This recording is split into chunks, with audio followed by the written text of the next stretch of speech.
Yes.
James or Amy, will anything be going up there? No? Okay, thank you.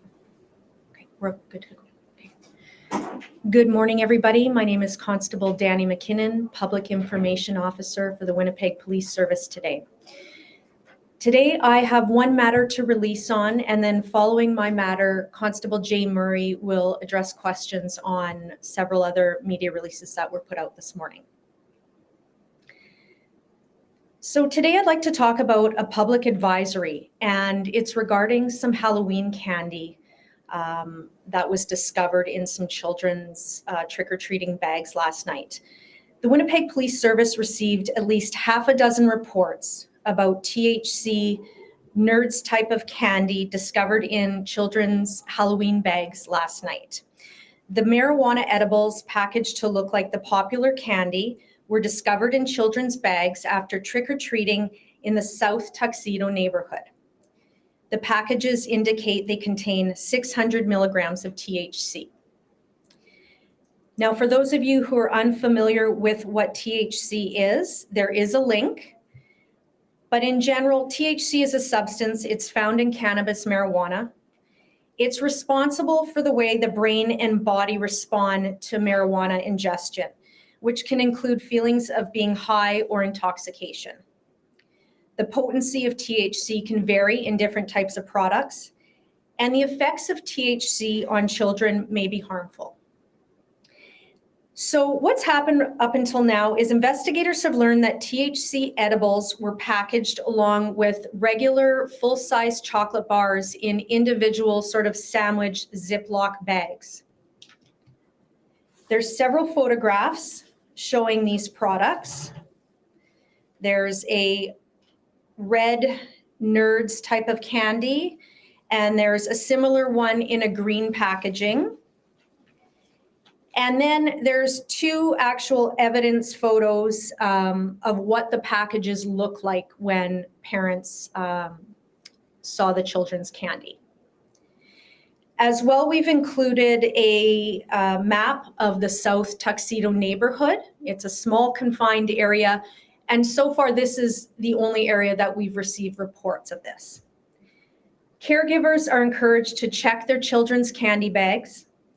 Anyone with information, or if you're wishing to make a similar report, i.e. you've now since discovered some of this candy, you're asked to contact the Major Crimes Unit. They've taken over this investigation, and investigators can be contacted at 204-986-6219.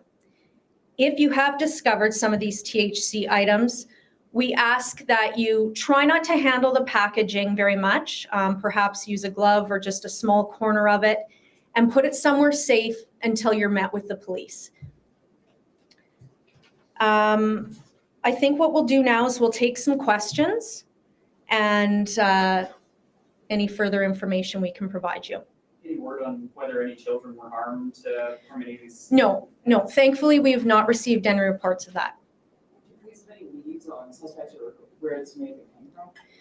Well, like I said, all of the reports that we've received, they are contained to a small area. All the reports have been made from this small southwest Tuxedo area. So investigators are, they're keenly on this. I can tell you that we did receive a few reports last night, and then early this morning, our office became aware of some social media posts and additional reports that came into police. Early this morning, our West District patrol members, they were out and meeting with the reporters very quickly. They got these items, the evidence was seized, and they brought them to our office, and thankfully we've been able to distribute this information very quickly.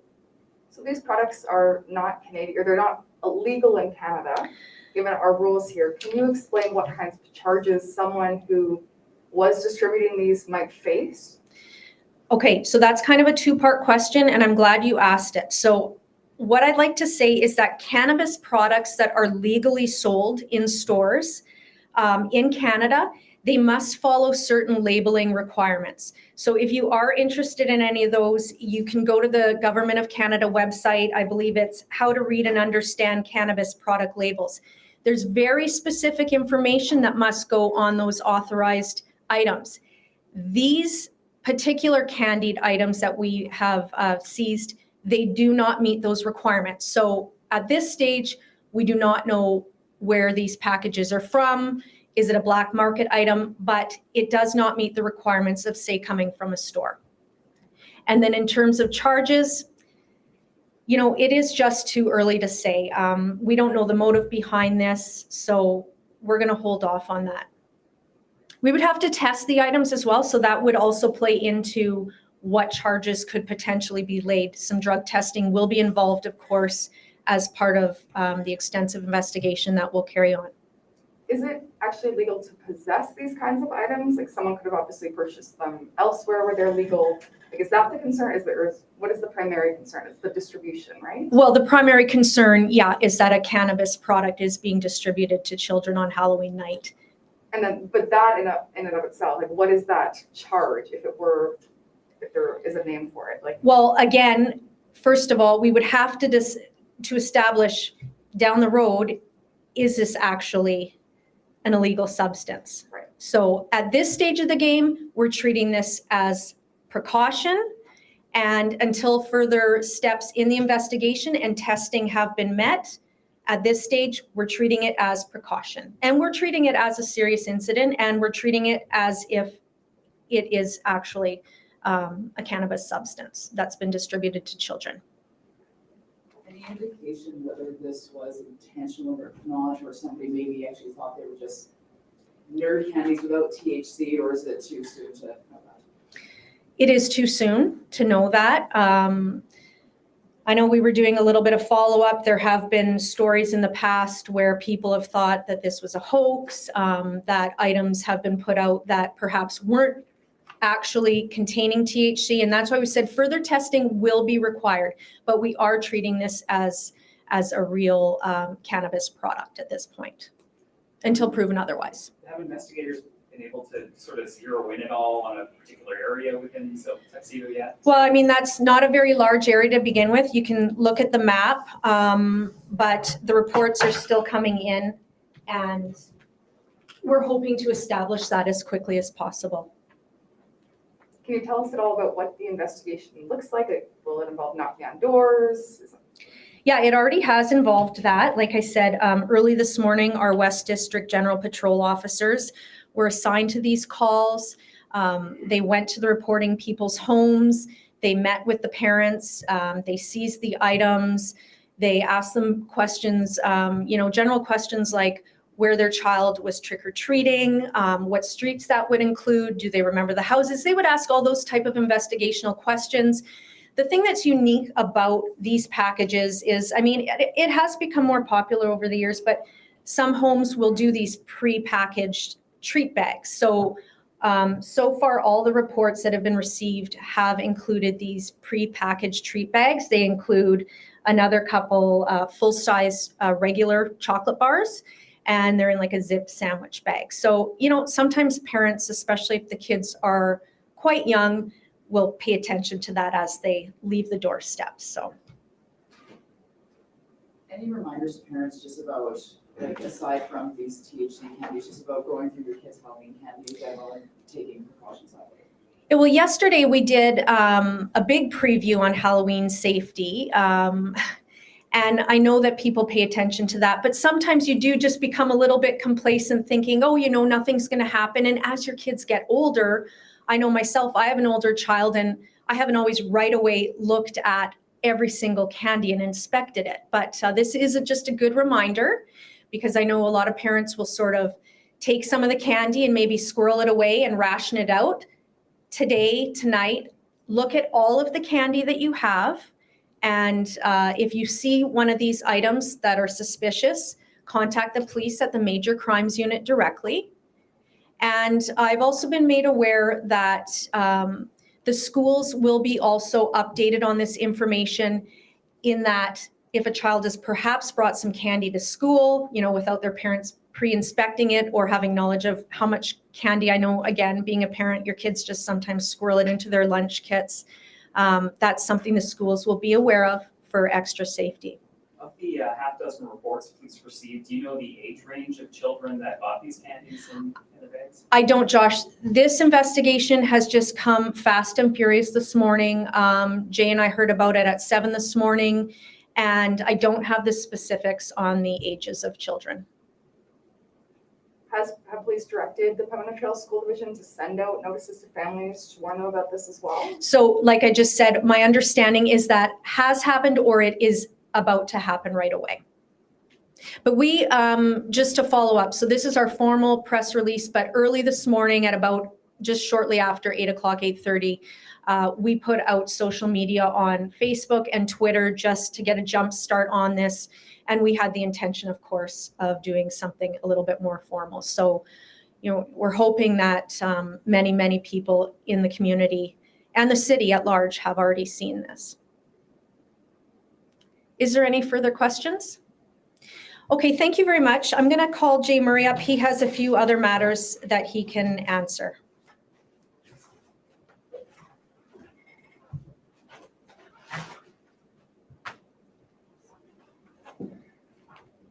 Thank you. We've released on a number of other incidents today and over the past few days. If there's any questions specific to any of them, I certainly can attempt to answer them and go over those details. I guess I'll start if anyone has questions specific to any of the incidents we've released on.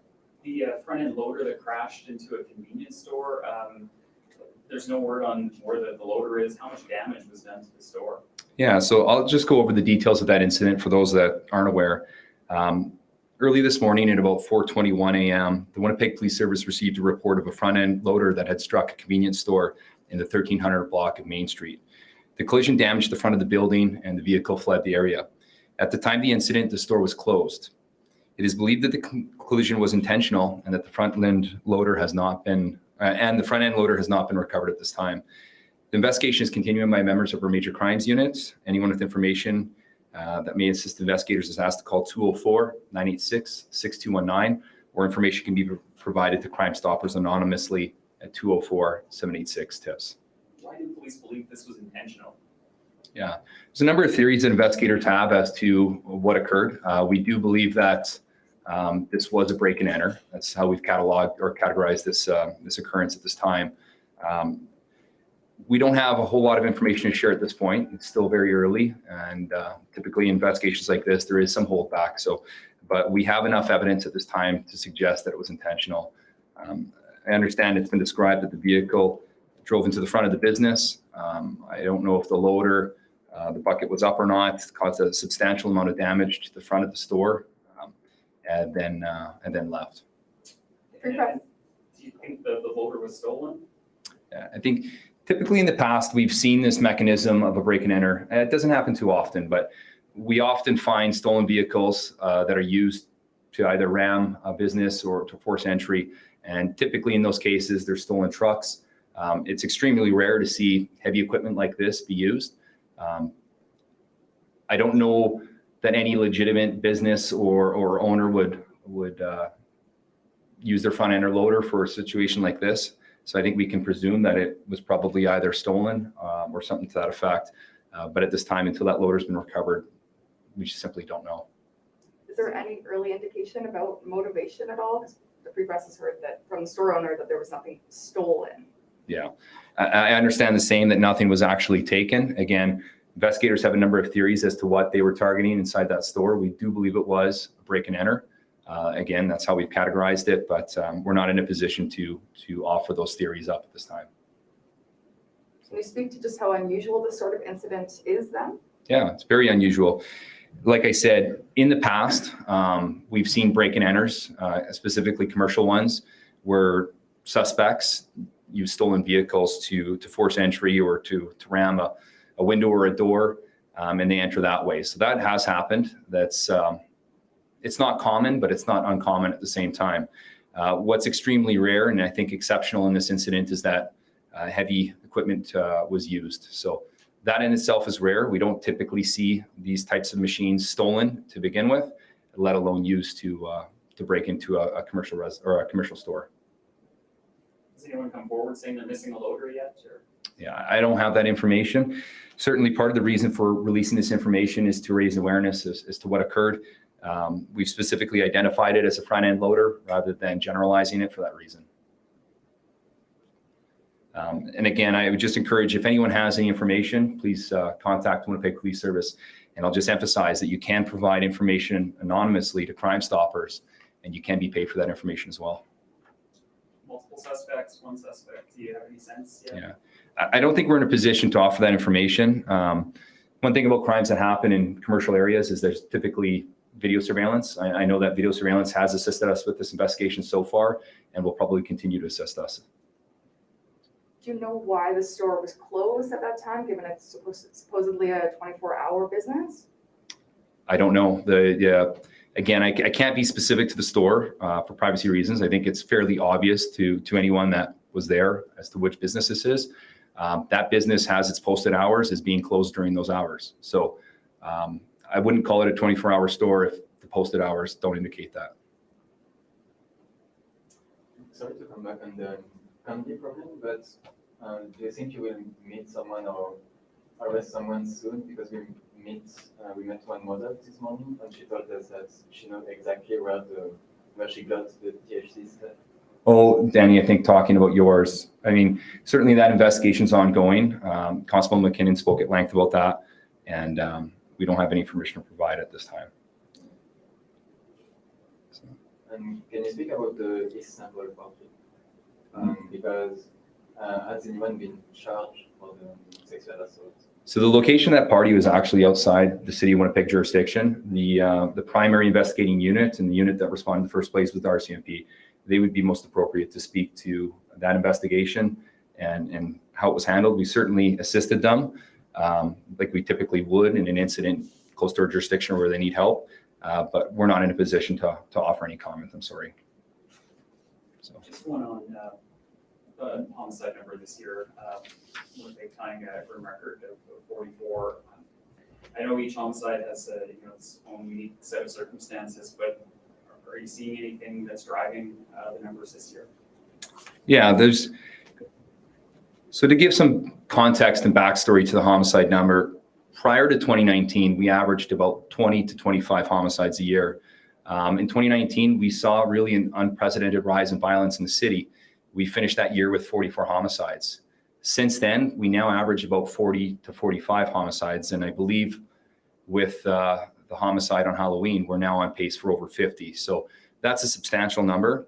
There really is no common denominator when it comes to homicides. I think in most situations, substance use has some involvement, whether it's alcohol or drug use. Sometimes it's drug trafficking as well. That is probably the most common denominator. But we've seen gun violence, we've seen edged weapons be used, we've seen and other types of assaults that have resulted in homicides. So yeah, I hope that answers it. There really is no common denominator. We do think that number, unfortunately, the new average for the number of homicides we can expect per year is really indicative of the level of violence that we've seen recently. So the only thing I'll say is I think it was asked a lot about the impact of this homicide number and how it's impacted the Winnipeg Police Service. It's twofold. I want to acknowledge the pain that these families have suffered. I've stood up here before and said it's not just a number. That's 44 families that have had somebody ripped from them. And I also want to acknowledge beyond that direct impact, there's serious negative effects to the family members, particularly children. I think we've all read about incidents where a child has lost a loved one as a result of a homicide, and how that's contributed to some of the issues that child has faced growing up. So it's important to note and acknowledge the severity of these homicides and what they're doing to our society. The other end of that is the amount of the taxing of the resources, not only us, the Winnipeg Police Service, but the Winnipeg Fire Paramedics Service and our hospitals. We go to calls every day where people are critically injured. Over the past few years, we've taken a number of steps to improve the medical care that we can offer as police officers. There's a firm belief within the service that homicide count could be double if we weren't able to provide that medical intervention, whether it's the tourniquets, the chest seals, the packing materials that we've had. So we've tried to keep that number down, unfortunately, but there's a lot of societal issues that drive the homicide counts as well. But it's a significant amount of work for the Winnipeg Police Service, starting with the frontline officers that respond to these calls. Typically, these are our most intensive calls. They often require a lot of resources at the forefront. Soon after, our forensic identification section will come out. Again, it requires a lot of their work as well, and then ultimately ends up in the hands of either the homicide unit or the major crimes unit. And you can imagine that these investigations take a lengthy amount of time and require quite a number of staff to deal with them. That's it. If there's no other questions about the other releases. Jay, I have one. Yeah, I don't know if you for can answer sure. it, but I should have asked Danny, Councilwoman McKinnon, about this. I can bring her back up. Yeah. Okay. I'm just curious if, like, by looking at the packaging, is there any indication about where it would have been manufactured or nothing like that? No, there is, well, let me just, no. You know what, you can take a better look at the packaging on your release, and on the website, it'll have things made a little bit more amplified for you to read it. But I think the key really is just to say that if you want to know what legal cannabis product labeling entails, just go to that Government of Canada website, and then you can do a comparison, and you'll see that none of those requirements are on there. Basically, the only indication we have is it says 600 milligrams THC, 60-minute activation time, and it calls it medicated nerds. And nerds, as we know, are like a popular children's candy. So, and of course, this is not a sanctioned product by nerds. So, Thank you for that. you're welcome. Thank you, everyone.